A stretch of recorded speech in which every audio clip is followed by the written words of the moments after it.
उड़ीका उड़ीका उड़ीका तेरे आउण दियां उड़ीका उड़ीका उड़ीका तेरे आउण दियां उड़ीका उड़ीका उड़ीका तेरे आउण दियां उड़ीका उड़ीका उड़ीका तेरे आउण दियां। स्वागत है जी। मैं अनीता पाल लेके हाजिर हाँ ਆਪ ਜੀ ਦਾ ਮਨਪਸੰਦ ਪ੍ਰੋਗਰਾਮ ਉਡੀਕਾਂ। ਜਿਵੇਂ ਕਿ ਤੁਸੀਂ ਜਾਣਦੇ ਹੀ ਹੋ, ਅਸੀਂ ਹਮੇਸ਼ਾ ਹੀ ਨਵੇਂ ਚਿਹਰੇ ਦੇ ਨਾਲ ਰੂਬਰੂ ਹੁੰਦੇ ਹਾਂ ਤੇ ਅੱਜ ਆਜ਼ਾਦ ਰੰਗਮੰਚ ਕਲਾ ਭਵਨ ਫਗਵਾੜਾ ਦੇ ਵਿਹੜੇ ਵਿੱਚ ਪਹੁੰਚੇ ਹਨ ਉੱਗੇ ਲੇਖਕ ਸ਼੍ਰੀ ਅਸ਼ਵਨੀ ਸਿਆਲ ਜੀ। ਅਸ਼ਵਨੀ ਸਿਆਲ ਜੀ ਇੱਕ ਉੱਗੇ ਸਮਾਜ ਸੇਵਕ, ਪਸ਼ੂ ਪ੍ਰੇਮੀ ਤੇ ਆਲ ਇੰਡੀਆ ਰੇਡੀਓ ਜਲੰਧਰ ਦੇ ਅੰਗਰੇਜ਼ੀ ਚੈਨਲ ਦੇ ਵਕਤਾ ਰਹੇ ਨੇ। ਅਸੀਂ ਉਹਨਾਂ ਦੇ ਨਾਲ ਅੱਜ ਤੁਹਾਡੀ ਮੁਲਾਕਾਤ ਕਰਵਾਉਣ ਜਾ ਰਹੇ ਹਾਂ। ਲੋ ਜੀ, ਉਡੀਕਾਂ ਦੀ ਘੜੀਆਂ ਖਤਮ ਕਰਦੇ ਹੋਏ ਆਓ ਗੱਲਬਾਤ ਕਰਦੇ ਹਾਂ। ਪ੍ਰੋਫੈਸਰ ਅਸ਼ਵਨੀ ਸਿਆਲ ਜੀ, ਸਾਡੇ ਉਡੀਕਾਂ ਪ੍ਰੋਗਰਾਮ ਦੇ ਵਿੱਚ ਆਪ ਦਾ ਬਹੁਤ ਬਹੁਤ ਸਵਾਗਤ ਹੈ ਜੀ। ਮੈਂ ਤਹਿ ਦਿਲ ਤੋਂ ਉਡੀਕਾਂ ਪ੍ਰੋਗਰਾਮ ਦੇ ਸੰਯੋਜਕ ਗਮਨੂ ਬਾਂਸਲ ਜੀ ਤੇ ਉਡੀਕਾਂ ਪ੍ਰੋਗਰਾਮ ਦੇ ਮੈਡਮ ਅਨੀਤਾ ਪਾਲ ਜੀ ਦਾ ਬਹੁਤ ਬਹੁਤ ਧੰਨਵਾਦ ਕਰਦਾ ਹਾਂ, ਜਿਨ੍ਹਾਂ ਨੇ ਮੈਨੂੰ ਜਨਤਾ ਦੇ ਰੂਬਰੂ ਹੋਣ ਦਾ ਇਹ ਸੁਨਹਿਰੀ ਮੌਕਾ ਦਿੱਤਾ ਹੈ। ਜੀ ਪ੍ਰੋਫੈਸਰ ਜੀ, ਪਹਿਲਾਂ ਤਾਂ ਅਸੀਂ ਦਰਸ਼ਕਾਂ ਨਾਲ ਤੁਹਾਡੇ ਬਾਰੇ, ਤੁਹਾਡੇ ਪਰਿਵਾਰ ਬਾਰੇ ਕੁਝ ਗੱਲਾਂ ਸਾਂਝੀ ਕਰੀਏ। ਬਿਲਕੁਲ ਜੀ, ਬਿਲਕੁਲ ਜੀ। ਮੇਰਾ ਜਨਮ ਬਟਾਲਾ ਸ਼ਹਿਰ ਵਿੱਚ ਹੋਇਆ, ਜਿਹੜਾ ਸ਼ਹਿਰ ਦੋ ਗੱਲਾਂ ਕਰਕੇ ਮਸ਼ਹੂਰ ਹੈ। ਇੱਕ ਤਾਂ ਮਸ਼ਹੂਰ ਸ਼ਾਇਰ ਸ਼ਿਵ ਬਟਾਲਵੀ ਜੀ ਤੇ ਦੂਸਰਾ ਲੋਹੇ ਦਾ ਉਤਪਾਦਨ ਤੇ ਲੋਹੇ ਦੀਆਂ ਵਸਤਾਂ ਬਣਾਉਣ ਵਾਸਤੇ ਉਹ ਸ਼ਹਿਰ ਮਸ਼ਹੂਰ ਹੈ ਜੀ। ਤੇ ਉਸ ਬਟਾਲਾ ਸ਼ਹਿਰ ਦੇ ਵਿੱਚ ਮੇਰਾ ਜਨਮ 1959 ਦੇ ਵਿੱਚ ਹੋਇਆ ਤੇ ਬਟਾਲਾ ਵਿੱਚ ਹੀ ਮੇਰੀ ਪੜ੍ਹਾਈ 11ਵੀਂ ਤੱਕ ਦੀ ਹੋਈ। ਉਹਦੇ ਬਾਅਦ ਆਪਣਾ ਸ਼ਹਿਰ ਨਾ ਪਸੰਦ ਹੋਣ ਕਰਕੇ ਮੈਂ ਆਪਣੀ ਬਾਕੀ ਦੀ ਪੜ੍ਹਾਈ ਹੋਰਨਾਂ ਸ਼ਹਿਰਾਂ ਵਿੱਚ ਜਾ ਕੇ ਕੀਤੀ।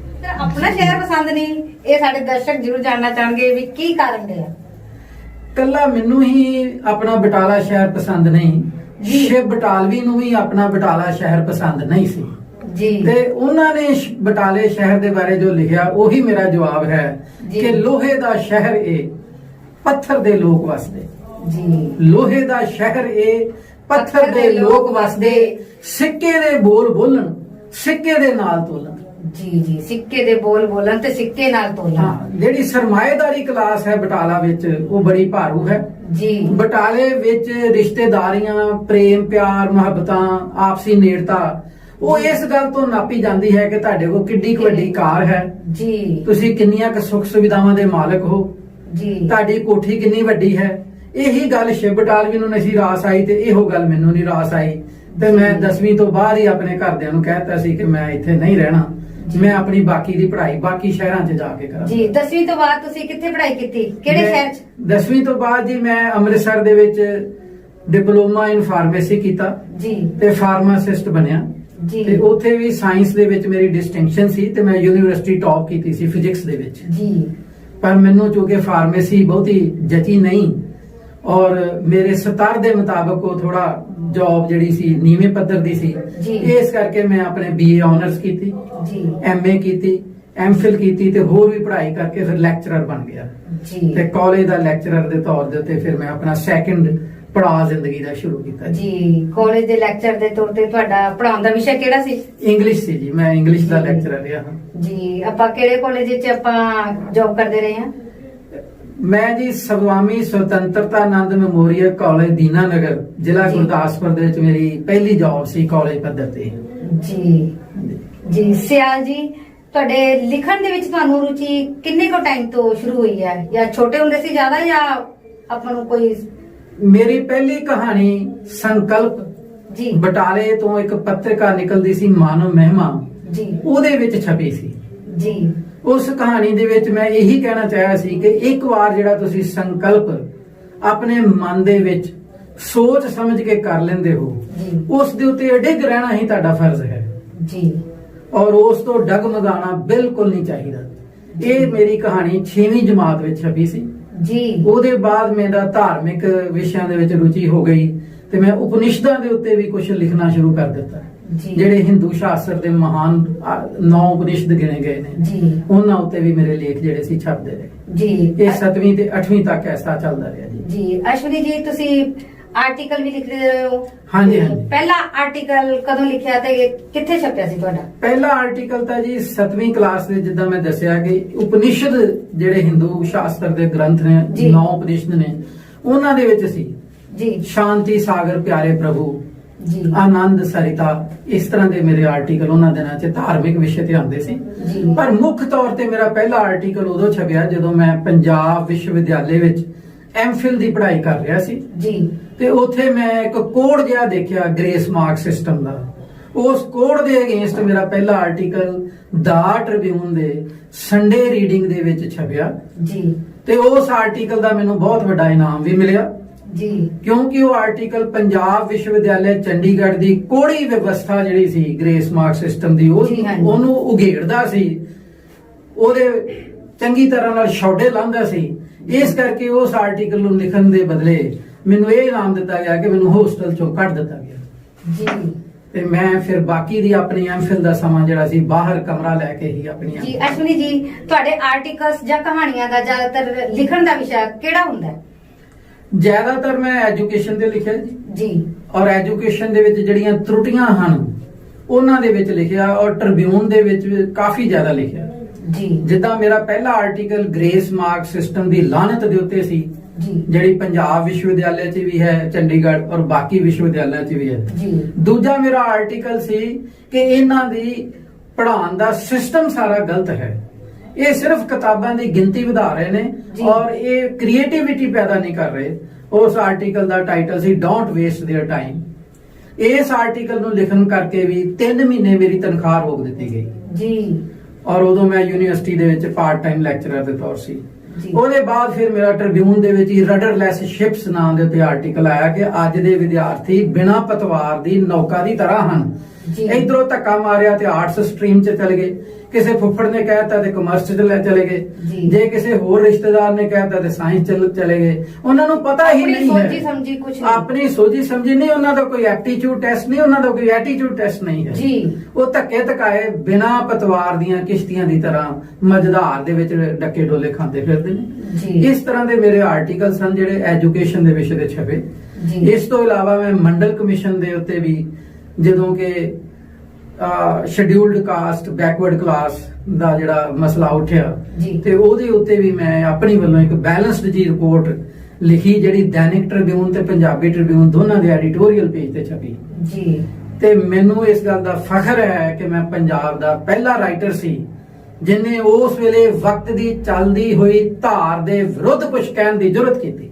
ਜੀ ਜਦੋਂ ਗੋਸਵਾਮੀ ਨਾਮ ਦੇ ਲੜਕੇ ਨੇ ਮੰਡਲ ਕਮਿਸ਼ਨ ਦੇ ਅਗੇਂਸਟ ਆਤਮਦਾਹ ਕਰ ਲਿਆ ਸੀ, ਸਾਰੇ ਹਿੰਦੁਸਤਾਨ ਦੀਆਂ ਅਖਬਾਰਾਂ ਜਿਹੜੀਆਂ ਨੇ ਉਹ ਮੰਡਲ ਕਮਿਸ਼ਨ ਦੇ ਅਗੇਂਸਟ ਲਿਖਦੀਆਂ ਸੀ। ਜੀ ਮੇਰੇ ਕੋਲੋਂ ਵੀ ਟ੍ਰਿਬਿਊਨ ਵਾਲੇ ਇਹੀ ਚਾਹੁੰਦੇ ਸੀ ਕਿ ਮੈਂ ਮੰਡਲ ਕਮਿਸ਼ਨ ਦੇ ਅਗੇਂਸਟ ਲਿਖਾਂ। ਜੀ ਮੈਂ ਮੰਡਲ ਦੇ ਹੱਕ 'ਚ ਨਹੀਂ ਲਿਖਿਆ, ਪਰ ਮੈਂ ਇਹ ਜ਼ਰੂਰ ਲਿਖਿਆ ਕਿ ਕੀ ਇਹ ਸੱਚ ਨਹੀਂ ਹੈ ਕਿ ਜਿਹੜੇ ਨੀਵੀਂ ਜਾਤ ਦੇ ਸਮਝੇ ਜਾਣ ਵਾਲੇ ਲੋਕ ਨੇ ਉਹਨਾਂ ਦੇ ਕੰਨਾਂ 'ਚ ਸਿੱਕਾ ਘੋਲ ਕੇ ਪਾਇਆ ਜਾਂਦਾ ਰਿਹਾ ਹੈ। ਜੀ ਕਿ ਅੱਜ ਵੀ ਨੀਵੀਂ ਜਾਤ ਵਾਲੇ ਲੋਕਾਂ ਦੇ ਨਾਲ ਅਨਿਆਂ ਨਹੀਂ ਹੁੰਦਾ। ਜੀ ਕਿ ਅੱਜ ਵੀ ਜਿਹੜਾ ਹੈ ਉਧਰ ਫਰੀਦਕੋਟ ਦੂਸਰੇ ਜ਼ਿਲ੍ਹੇ ਦੇ ਵਿੱਚ ਉਹ ਬੰਤ ਜਿਹੜਾ ਨਾਮ ਦਾ ਵਿਅਕਤੀ ਹੈ, ਜੀ। ਉਸ ਦੀ ਲੜਕੀ ਦੇ ਨਾਲ ਘਿਨਾਉਣਾ ਕਰਮ ਕਰਨ ਤੋਂ ਬਾਅਦ ਜਦੋਂ ਬੰਤ ਨੇ ਆਪਣਾ ਵਿਰੋਧ ਕੀਤਾ ਤਾਂ ਉਹਦੀਆਂ ਲੱਤਾਂ ਕੱਟ ਦਿੱਤੀਆਂ ਗਈਆਂ। ਜੀ ਔਰ ਮੁੱਖ ਮੰਤਰੀ ਪੀਜੀਆਈ 'ਚ ਜਾ ਕੇ ਵੀ ਉਸ ਬੰਤ ਦੀ ਗੱਲ ਸੁਣਨ ਲਈ ਤਿਆਰ ਨਹੀਂ ਹੈ, ਉਹਦੀ ਖਬਰ ਲੈਣ ਲਈ ਤਿਆਰ ਨਹੀਂ ਹੈ।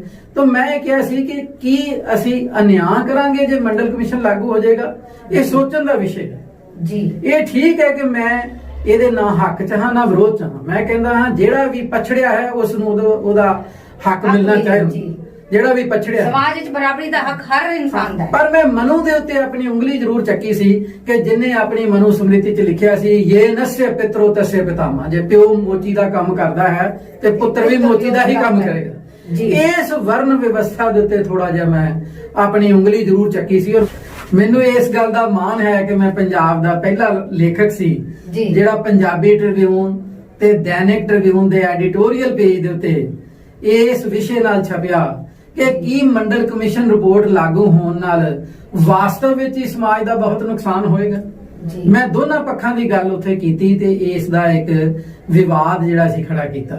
ਜੀ। ਔਰ ਉਹਦੇ ਵਿੱਚ ਮਨੂ ਸਮ੍ਰਿਤੀ ਦੇ ਵਿੱਚ ਲਿਖੇ ਉਹਨਾਂ ਸ਼ਬਦਾਂ ਦਾ ਖੰਡਨ ਕੀਤਾ ਜ਼ੋਰਦਾਰ ਸ਼ਬਦਾਂ 'ਚ ਕਿ ਇਹ ਨਸਯ ਪਿਤਰੋ ਤਸਯ ਪਿਤਾਮਾ, ਕਿ ਜੇ ਪਿਓ ਜੁੱਤੀਆਂ ਗੰਢਣ ਦਾ ਕੰਮ ਕਰਦਾ ਹੈ ਤੇ ਪੁੱਤ ਨੂੰ ਵੀ ਉਹੀ ਕੰਮ ਕਰਨਾ ਪਏਗਾ। ਜੀ। ਮੈਂ ਇਹ ਕਹਿੰਦਾ ਸੀ ਕਿ ਜਨਮ ਤੋਂ ਨਹੀਂ ਕਰਮ ਤੋਂ ਕਰਮ ਵਿਅਕਤੀ ਤੋਂ ਨੂੰ ਹੀ। ਪਹਿਚਾਨਿਆ ਜਾਣਾ ਚਾਹੀਦਾ ਹੈ। ਜੀ। ਔਰ ਜੇ ਕੋਈ ਕਰਮ ਵਧੀਆ ਕਰਦਾ ਹੈ ਤੇ ਉਸ ਦਾ ਸਨਮਾਨ ਹੋਣਾ ਚਾਹੀਦਾ, ਚਾਹੇ ਉਹਦੀ ਜਾਤੀ ਨੀਵੀਂ ਕਹੀ ਜਾਂਦੀ ਹੈ। ਜੀ।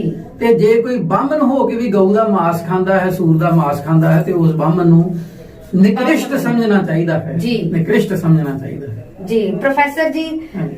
ਆਲ ਇੰਡੀਆ ਰੇਡੀਓ ਨਾਲ ਕਿਵੇਂ ਜੁੜਨਾ ਹੋਇਆ? ਇਹ ਇੱਕ ਬੜਾ ਦਿਲਚਸਪ ਜਿਹਾ ਕਿੱਸਾ ਹੈ ਜੀ। ਜੀ। ਕਿ ਮੇਰੀ ਧਰਮ ਪਤਨੀ ਮੈਡਮ ਸ਼ਸ਼ੀ ਜਸਵਾਲ ਨੂੰ ਆਲ ਇੰਡੀਆ ਰੇਡੀਓ ਵਾਲਿਆਂ ਨੇ ਗੂਗਲ ਰਾਹੀਂ ਸਰਚ ਕੀਤਾ।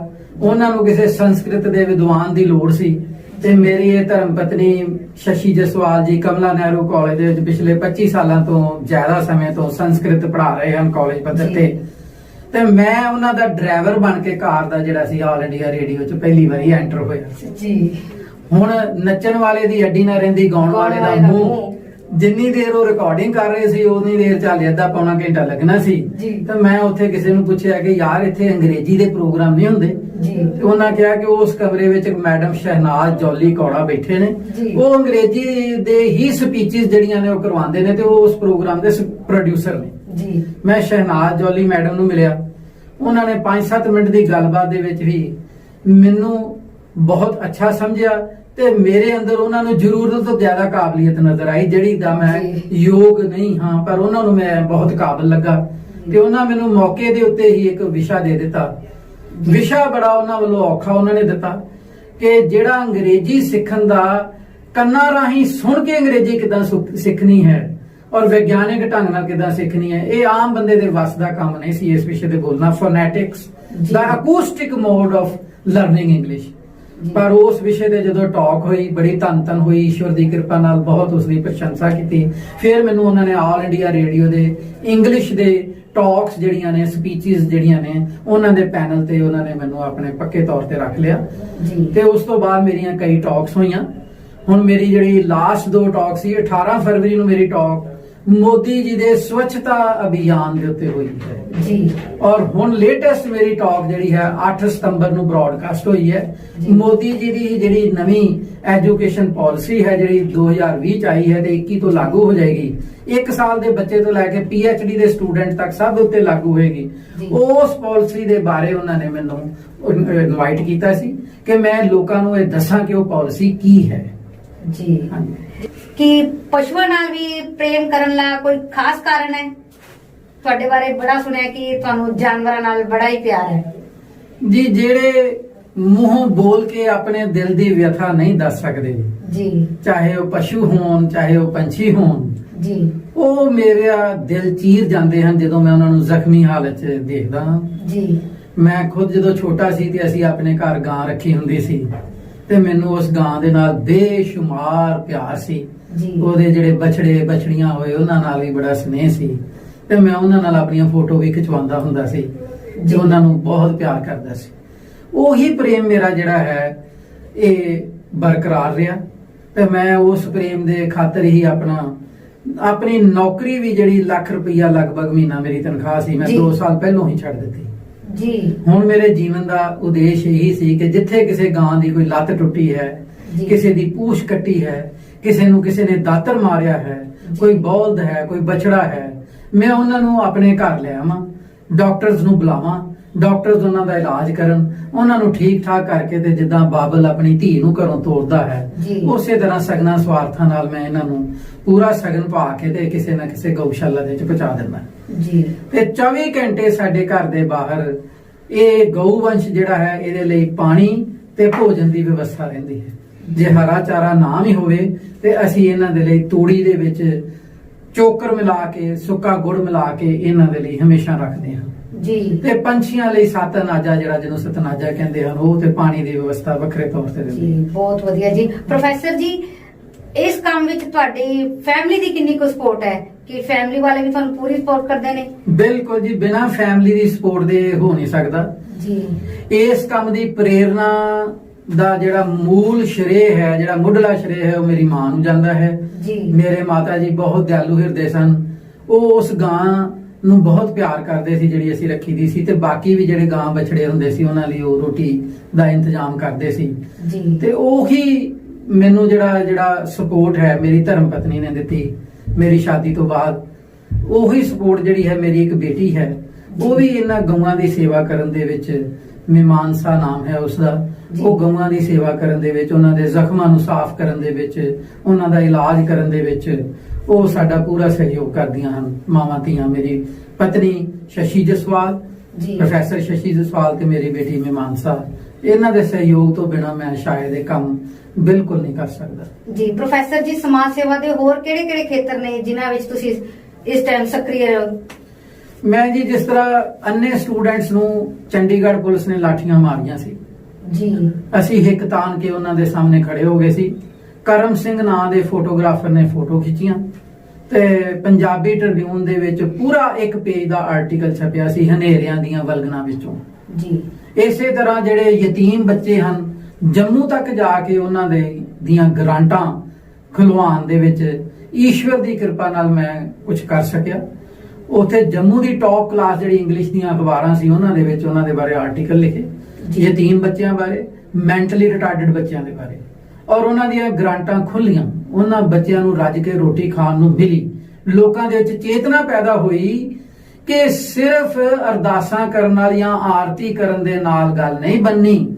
ਜਿਸ ਤਰ੍ਹਾਂ ਕੰਧਾਂ ਉੱਤੇ ਕਾਮਰੇਡਾਂ ਨੇ ਲਿਖਿਆ ਹੁੰਦਾ ਹੈ, ਪਾਠ ਪੂਜਾ ਤਾਰੂ ਕਿ ਬੰਦਾ ਬੰਦੇ ਨੂੰ ਤਾਰੂ ਜੀ। ਔਰ ਇਸ ਗੱਲ ਦੇ ਵਿੱਚ ਵਜਨ ਵੀ ਹੈ ਜੀ। ਔਰ ਇਸੇ ਗੱਲ ਨੂੰ ਸਵਾਮੀ ਸ਼ਰਨਾਨੰਦ ਜੀ, ਜਿਨ੍ਹਾਂ ਦਾ ਮੈਂ ਉਪਾਸਕ ਹਾਂ ਜੀ, ਉਹਨਾਂ ਨੇ ਕਿਹਾ, ਆਪਣੇ ਨਿਕਟਵਰਤੀ प्राणी मात्र की क्रियात्मक रूप से यथा संभव सेवा ही प्रभु की पूजा है जी। जे तुसी अपने चौगिरदे दे विच वस रहे दुखी पुराणियां दे काम नहीं आ पांदे, चाहे वो इंसान ने ते खास करके जेड़े बोल नहीं सकते, जानवर ने, पंछी ने, ते तुहाडी पाठ पूजा किसे काम दी जी। ਤੁਹਾਡਾ ਗ੍ਰੰਥਾਂ ਦਾ ਪਠਨ ਪਾਠਨ ਕਿਸੇ ਕੰਮ ਦਾ ਨਹੀਂ। ਤੁਹਾਡੇ ਮੱਥੇ ਰਗੜੇ ਤੁਹਾਨੂੰ ਕਦੇ ਨਹੀਂ ਤਾਰ ਸਕਦੇ ਜੀ। ਜਦੋਂ ਤੱਕ ਅਸੀਂ ਆਪਣੇ ਚੁਗਿਰਦੇ ਵਿੱਚ ਵਸਦੇ ਪੁਰਾਣੀ ਮਾਤਰ ਦੀ ਵਿਵਹਾਰਿਕ ਰੂਪ ਦੇ ਵਿੱਚ ਯਥਾ ਸੰਭਵ ਸੇਵਾ ਨਹੀਂ ਕਰ ਸਕਦੇ, ਉਨੀ ਦੇਰ ਤੱਕ ਸਾਡਾ ਪਾਠ ਪੂਜਾ ਵਿਅਰਥ ਹੈ ਜੀ। ਪ੍ਰੋਫੈਸਰ ਜੀ, ਸਮਾਜ ਸੇਵਾ ਦੇ ਕੰਮ ਦੇ ਵਿੱਚ ਕੀ ਤੁਹਾਨੂੰ ਪੰਜਾਬ ਤੋਂ ਬਾਹਰ ਵੀ ਜਾਣਾ ਪੈਂਦਾ ਹੈ ਜਾਂ ਫਿਰ ਦੇਸ਼ਾਂ ਵਿਦੇਸ਼ਾਂ ਦੇ ਵਿੱਚ ਜਾਣ ਦਾ ਮੌਕਾ ਮਿਲਿਆ ਹੋਵੇ? ਵਿਦੇਸ਼ ਵਿੱਚ ਮੈਂ 2 ਵਾਰ ਗਿਆ ਹਾਂ, ਲੇਕਿਨ ਉਹ ਸਮਾਜ ਸੇਵਾ ਦੇ ਤੌਰ ਤੇ ਨਹੀਂ ਜੀ, ਉਹ ਅੰਗਰੇਜ਼ੀ ਪੜ੍ਹਾਉਣ ਦੇ ਲਈ ਗਿਆ ਹਾਂ ਜੀ। ਇਹ ਪੜ੍ਹਾਉਣਾ ਵੀ ਸਭ ਤੋਂ ਵੱਡੀ ਸੇਵਾ ਹੈ ਜੀ। ਅਸੀਂ ਤਾਂ ਇਹ ਸਮਝਦੇ ਹਾਂ ਜੋ ਸਾਡੇ ਟੀਚਰਾਂ ਨੇ ਸਾਨੂੰ ਦਿੱਤਾ ਹੈ ਨਾ, ਉਸ ਤੋਂ ਵੱਧ ਕੁਝ ਹੋਰ ਨਹੀਂ ਹੋ ਸਕਦਾ ਜੀ। ਬਿਲਕੁਲ ਜੀ, ਇਹ ਤੇ ਹੈ। ਇੱਕ ਅੱਛਾ ਟੀਚਰ ਪੜ੍ਹਾਉਂਦੇ ਹੀ ਬੱਚਿਆਂ ਦੇ ਵਿੱਚ ਇਹੋ ਜਿਹੀਆਂ ਵੈਲਿਊਜ਼, ਇਹੋ ਜਿਹੇ ਸੰਸਕਾਰ ਜਿਹੜੇ ਨੇ ਉਹਨਾਂ ਦਾ ਬੀਜ ਪਾ ਦਿੰਦਾ ਹੈ ਕਿ ਜਿਹੜੇ ਵਿਦਿਆਰਥੀ ਦੇ ਜ਼ਿੰਦਗੀ ਭਰ ਕੰਮ ਆਉਂਦੇ ਹਨ ਜੀ। ਹਾਂਜੀ। तो मैं पहली बार ਜਦੋਂ ਵਿਦੇਸ਼ ਗਿਆ ਮੈਂ ਈਰਾਨ ਦੇ ਵਿੱਚ ਗਿਆ ਸੀ ਜੀ। ਉਦੋਂ ਵੀ ਮੇਰੇ ਜਿਹੜੇ ਟ੍ਰਿਬਿਊਨ ਦੇ ਵਿੱਚ ਆਰਟੀਕਲ ਛਪੇ ਸੀ ਖਾਸ ਕਰ ਅੰਗਰੇਜ਼ੀ ਵਿਸ਼ੇ ਬਾਰੇ ਜੀ, ਉਹਨਾਂ ਆਰਟੀਕਲ ਦੇ ਬੇਸ ਤੇ ਮੇਰੀ ਸਿਲੈਕਸ਼ਨ ਹੋ ਗਈ ਸੀ ਜੀ। ਤੇ ਮੈਂ as a school lecturer Tehran ਚ ਗਿਆ ਜੀ। ਫਿਰ 2007 ਦੇ ਵਿੱਚ ਲੀਬੀਆ ਦੇਸ਼ ਜੋ ਹੈ ਉਸ ਦੇ ਵਿੱਚ ਮੈਨੂੰ ਉਹਨਾਂ ਨੇ ਯੂਨੀਵਰਸਿਟੀ ਪੱਧਰ ਦੇ ਉੱਤੇ ਐਸੋਸੀਏਟ ਪ੍ਰੋਫੈਸਰ ਦੀ ਉਪਾਧੀ ਦੇ ਕੇ ਤੇ ਉਹ ਲੈ ਗਏ ਸਨ ਆਪਣੇ ਖਰਚੇ ਤੇ, ਆਪਣੀ ਟਿਕਟ ਤੇ ਲੈ ਗਏ ਸੀ। ਉਦੋਂ ਵੀ ਮੇਰੀ ਇੰਟਰਵਿਊ ਨਹੀਂ ਸੀ ਹੋਈ। ਉਦੋਂ ਵੀ ਜਿਹੜਾ ਹੈ ਮੇਰੇ ਅਖਬਾਰਾਂ 'ਚ ਜਿਹੜੇ ਆਰਟੀਕਲ ਟ੍ਰਿਬਿਊਨ 'ਚ ਖਾਸ ਕਰ ਛਪੇ ਸੀ ਉਹਨਾਂ ਤੋਂ ਪ੍ਰਭਾਵਿਤ ਹੋ ਕੇ ਉਹਨਾਂ ਨੇ ਮੇਰੇ ਕੋਈ ਇੰਟਰਵਿਊ ਨਹੀਂ ਲਈ। ਪ੍ਰਸਿੱਧੀ ਦੀ ਧੂਮਾਂ ਮੱਚੀਆਂ ਹੋਈਆਂ ਸੀ, ਉਹਨਾਂ ਨੂੰ ਜ਼ਰੂਰਤ ਹੀ ਨਹੀਂ ਸੀ ਇੰਟਰਵਿਊ ਦੀ। ਇਹ ਸਭ ਈਸ਼ਵਰ ਦੀ ਕਿਰਪਾ ਹੈ ਕਿ ਉਸਨੇ ਜੋ ਥੋੜਾ ਇਹ ਭਾਸ਼ਾ ਦਾ ਹੁਨਰ ਬਖਸ਼ਿਆ ਹੈ, ਇਹ ਸਭ ਉਸ ਮਾਲਕ ਦੀ ਕਿਰਪਾ ਹੈ। ਪ੍ਰੋਫੈਸਰ ਸਿਆਲ ਜੀ, ਤੁਸੀਂ ਸਾਡੇ ਦਰਸ਼ਕਾਂ ਨੂੰ ਜਾਂ ਨੌਜਵਾਨਾਂ ਨੂੰ ਕੋਈ ਸੁਨੇਹਾ ਦੇਣਾ ਚਾਹੋਗੇ? ਮੈਂ ਇਹੀ ਇਹਨਾਂ ਨੂੰ ਪ੍ਰੇਰਣਾ ਦੇਣੀ ਚਾਹਾਂਗਾ ਕਿ ਸਮਾਜ ਦੇ ਵਿੱਚ ਇਨਸਾਨਾਂ ਦੇ ਨਾਲ ਵੀ ਬਹੁਤ ਬਦਸਲੂਕੀ ਹੋ ਰਹੀ ਹੈ ਤੇ ਉਸ ਤੋਂ ਬਾਅਦ ਬੇਜ਼ੁਬਾਨਾਂ ਦੇ ਨਾਲ ਬਹੁਤ ਜ਼ਿਆਦਾ ਬਦਸਲੂਕੀ ਹੋ ਰਹੀ ਹੈ। ਕੂੜੇ ਦੇ 100 ਫੁੱਟ ਤੇ 50 ਫੁੱਟ 100 ਬਾਏ 50 ਫੁੱਟ ਦੇ ਢੇਰ ਲੱਗੇ ਹੋਏ ਹਨ। ਵਿਚਾਰੇ ਗਊਆਂ, ਵਿਚਾਰੇ ਬੌਲਦ, ਵਿਚਾਰੇ ਬਛੜੇ ਉੱਥੇ ਕੂੜੇ ਦੇ ਪਲਾਸਟਿਕ ਦੇ ਲਿਫਾਫੇ ਜਿਹੜੇ ਕੂੜੇ ਦੇ ਢੇਰਾਂ ਚੋਂ ਖਾਣ ਲਈ ਮਜਬੂਰ ਨੇ। ਸਰਕਾਰ, ਪ੍ਰਸ਼ਾਸਨ, ਕਾਰਪੋਰੇਸ਼ਨ ਕੌਸੈਸ ਦੇ ਨਾਂ ਤੇ ਕਰੋੜਾਂ ਰੁਪਏ ਡਕਾਰ ਚੁੱਕਾ ਹੈ ਤੇ ਹੁਣ ਵੀ ਡਕਾਰ ਰਿਹਾ ਹੈ। ਪ੍ਰਸ਼ਾਸਨ ਕੋਲੋਂ ਮੈਨੂੰ ਕੋਈ ਉਮੀਦ ਨਹੀਂ, ਲੇਕਿਨ ਮੈਨੂੰ ਨੌਜਵਾਨਾਂ ਕੋਲ ਇਹ ਉਮੀਦ ਹੈ ਕਿ ਕਮ ਸੇ ਕਮ ਉਹ ਪ੍ਰਸ਼ਾਸਨ ਨੂੰ ਮਜਬੂਰ ਤਾਂ ਕਰ ਸਕਦੇ ਹਨ ਕਿ ਜੇ ਤੁਸੀਂ ਕਾਊ ਸੈਸ ਦੇ ਨਾਂ ਦੇ ਉੱਤੇ ਇੰਨਾ ਟੈਕਸ ਵਸੂਲ ਰਹੇ ਹੋ, ਇੰਨਾ ਪੈਸਾ ਖਾ ਰਹੇ ਹੋ, ਡਕਾਰ ਰਹੇ ਹੋ, ਤੇ ਕਮ ਸੇ ਕਮ ਇਹਨਾਂ ਵਿਚਾਰੀਆਂ ਗਊਆਂ ਲਈ, ਬਛੜਿਆਂ ਲਈ, ਕੁੱਤਿਆਂ ਲਈ ਕੋਈ ਇਹਨਾਂ ਲਈ ਪਿੰਜਰਾ ਪੋਲ ਹੀ ਬਣਾ ਦਿੱਤਾ ਜਾਵੇ ਜਿੱਥੇ ਇਹ ਸੁਰੱਖਿਅਤ ਮਹਿਸੂਸ ਕਰਨ, ਜਿੱਥੇ ਟ੍ਰੈਫਿਕ ਦੇ ਲਈ ਜਿਹੜੀ ਪ੍ਰੋਬਲਮ ਨਾ ਕ੍ਰੀਏਟ ਹੋਵੇ ਇਹਨਾਂ ਦੇ ਦੁਆਰਾ। ਟ੍ਰੈਫਿਕ ਵਾਲਿਆਂ ਨੂੰ ਵੀ ਪ੍ਰੋਬਲਮ ਹੁੰਦੀ ਹੈ, ਇਹਨਾਂ ਨੂੰ ਆਪ ਜਾਨਵਰਾਂ ਨੂੰ ਕਿੰਨੀ ਪ੍ਰੋਬਲਮ ਹੈ ਦੇਖੋ ਜੀ। ਬਿਲਕੁਲ ਜੀ, ਇਹ ਸੁਲਤਾਨਪੁਰ ਲੋਧੀ ਚ ਇੱਕ ਮੋਟਰਸਾਈਕਲ ਵਾਲਾ ਇੱਕ ਗਊ ਮਾਤਾ ਨਾਲ ਟਕਰਾਇਆ, ਦੋਨੇ ਮਰ ਗਏ ਜੀ। ਮੋਟਰਸਾਈਕਲ ਵਾਲੇ ਦੀ ਵੀ ਮੌਤ ਮੌਕੇ ਤੇ ਹੋ ਗਈ, ਉਸ ਗਊ ਮਾਤਾ ਦੀ ਵੀ ਮੌਤ ਮੌਕੇ ਤੇ ਹੋ ਗਈ। ਇਹ ਮੌਤ ਗਊ ਮਾਤਾ ਦੀ ਨਹੀਂ ਹੈ, ਇਹ ਮੌਤ ਮੋਟਰਸਾਈਕਲ ਵਾਲੇ ਦੀ ਨਹੀਂ ਹੈ, ਇਹ ਪ੍ਰਸ਼ਾਸਨ ਦੀ ਨਾਕਾਮੀ ਦੀ ਮੌਤ ਹੈ ਜੀ। ਇਹ ਪ੍ਰਸ਼ਾਸਨ ਦੀ ਨਾਕਾਮੀ ਦੀ ਮੌਤ ਹੈ, ਜਿਹੜਾ ਪ੍ਰਸ਼ਾਸਨ ਗਊ ਦੇ ਨਾਮ ਦੇ ਉੱਤੇ ਕਾਊ ਟੈਕਸ ਹਰ ਮਹੀਨੇ ਬਿਜਲੀ ਦੇ ਬਿੱਲਾਂ ਤੇ ਜਾਂਦਾ ਹੈ। ਹਰ ਗੱਡੀ, ਸਕੂਟਰ ਹੋਵੇ ਜਾਂ ਕਾਰ, ਉਹਦੇ ਤੇ ਕਾਊ ਟੈਕਸ ਲਿਆ ਜਾਂਦਾ ਹੈ, ਪਰ ਕਾਊ ਦੇ ਨਾਮ ਦੇ ਉੱਤੇ, ਕਿਸੇ ਜਾਨਵਰ ਦੇ ਨਾਮ ਦੇ ਉੱਤੇ ਦਵਾਨੀ ਨਹੀਂ ਖਰਚਦੇ ਹੈ ਜੀ। ਉਹ ਵਿਚਾਰੀਆਂ ਜਿਹੜੀਆਂ ਸੜਕਾਂ ਦੇ ਉੱਤੇ ਟ੍ਰੈਫਿਕ ਦੀ ਸਮੱਸਿਆ ਬਣਦੀਆਂ ਨੇ, ਉਹ ਕੂੜੇ ਦੇ ਢੇਰਾਂ ਤੇ ਪਲਾਸਟਿਕ ਖਾ ਕੇ ਤੇ ਫਾਰਾ ਹੋ ਜਾਂਦਾ ਤੇ ਉਹ ਮਰ ਜਾਂਦੀਆਂ ਨੇ। ਮੈਂ ਨੌਜਵਾਨਾਂ ਨੂੰ ਇਹ ਕਹਿਣਾ ਚਾਹਾਂਗਾ, ਅੱਗੇ ਆਓ ਤੇ ਮਜਬੂਰ ਕਰ ਦਿਓ ਪ੍ਰਸ਼ਾਸਨ ਨੂੰ ਕਿ ਉਹ ਸਿਰਫ ਟੈਕਸ ਖਾਣ ਲਈ ਨਹੀਂ ਬਣੇ, ਉਸ ਟੈਕਸ ਦਾ ਅੱਗੋਂ ਉਹਨਾਂ ਨੂੰ ਜਵਾਬਦੇਹੀ ਵੀ ਦੇਣੀ ਪਵੇਗੀ। ਉਹਨਾਂ ਨੂੰ ਇਹਨਾਂ ਜਾਨਵਰਾਂ ਲਈ ਉਪਰਾਲੇ ਕਰਨੇ ਪੈਣਗੇ, ਨਹੀਂ ਤੇ ਜ਼ਿਆਦਾ ਦੇਰ ਤੱਕ ਇਹ ਸਮਾਂ ਨਹੀਂ ਚੱਲੇਗਾ। ਪ੍ਰੋਫੈਸਰ ਅਸ਼ਵਨੀ ਜੀ, ਸਾਡੇ ਦਰਸ਼ਕਾਂ ਨੇ ਤੁਹਾਡੇ ਅਨਮੁੱਲੇ ਵਿਚਾਰ ਸੁਣੇ। ਸਾਡੇ ਉਡੀਕਾਂ ਪ੍ਰੋਗਰਾਮ ਦੇ ਵਿੱਚ ਆਉਣ ਲਈ ਤੁਹਾਡਾ ਬਹੁਤ-ਬਹੁਤ ਧੰਨਵਾਦ ਹੈ ਜੀ। ਉਡੀਕਾਂ ਪ੍ਰੋਗਰਾਮ ਦੇ ਵਿੱਚ ਨਵੇਂ ਚਿਹਰੇ ਦੇ ਨਾਲ ਫਿਰ ਹਾਜ਼ਰ ਹੋਵਾਂਗੇ। ਤਦ ਤੱਕ ਲਈ ਇਜਾਜ਼ਤ ਦਿਓ। ਧੰਨਵਾਦ। ਉਡੀਕਾਂ